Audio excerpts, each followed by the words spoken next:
టీడీపీలో చేరుతున్నట్లు ప్రకటించారు. ఇవాళ సాయంత్రం చంద్రబాబు సమక్షంలో పసుపు గడప తొక్కబోతున్నారు.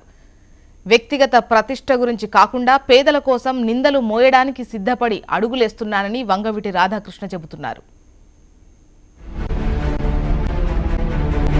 ఊహాగానాలకు చెక్, టీడీపీలో చేరికకు ముహూర్తం ఫిక్స్.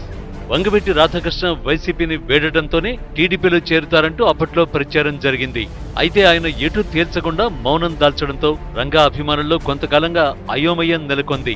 ఆయన టీడీపీలో చేరే అంశంపై ఇంతకాలానికి స్పష్టత వచ్చింది. వంగవీటి రాధాకృష్ణ ఇవాళ సాయంత్రం 4 గంటలకు తెలుగుదేశంలో చేరుతున్నారు. సీఎం చంద్రబాబు సమక్షంలో టీడీపీ తీర్థం పుచ్చుకుంటారు.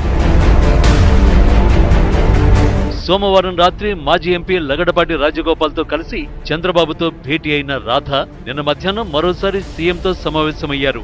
అప్పుడే టీడీపీలో చేరడానికి ముహూర్తం ఖరారు చేసుకున్నారు. పేదలకు శాశ్వత ఇళ్ల పట్టాలిచ్చేందుకు సీఎం చంద్రబాబు నిర్ణయం తీసుకున్నందుకు రాధ ధన్యవాదాలు చెప్పారు. తన తండ్రి వంగవీటి రంగా ఆకాంక్షను సీఎం నెరవేర్చారని, అందుకే టీడీపీకి తోడుగా ఉండాలని నిర్ణయించుకున్నట్టు రాధ తెలిపారు.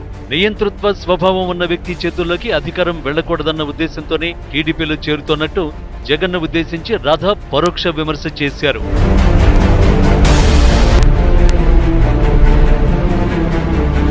టీడీపీలో చేరుతున్న రాధకి మద్దతునిచ్చేది లేదని రాధారంగా మిత్రమండలి తేల్చి చెప్పింది.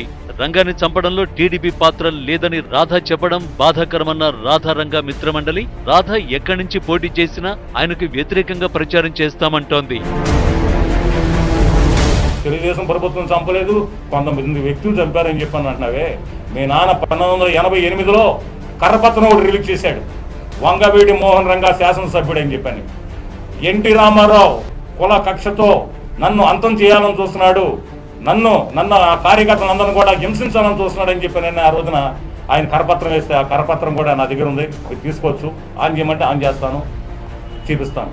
అలాంటి పరిస్థితుల్లో మీరు తెలుగుదేశం పార్టీలోకి వెళ్ళినంత మాత్రం రాధారంగ మిత్రమండలి సభ్యులు కానీ కాపు కమ్యూనిటీ వాళ్ళు కానీ ఎటు ప్రయోజనం తెలుగుదేశం ప్రభుత్వానికి ఉండదని చెప్పని ఆయనకి ముఖ్య అంచరిగా రంగారంచరిగా తెలియజేస్తున్నాను. అయితే టీడీపీ మాత్రం వంగవీటి రాధాకృష్ణ చేరికతో కాపు సామాజిక వర్గ మద్దతు మరింత పెరుగుతుందని లెక్కలేస్తోంది.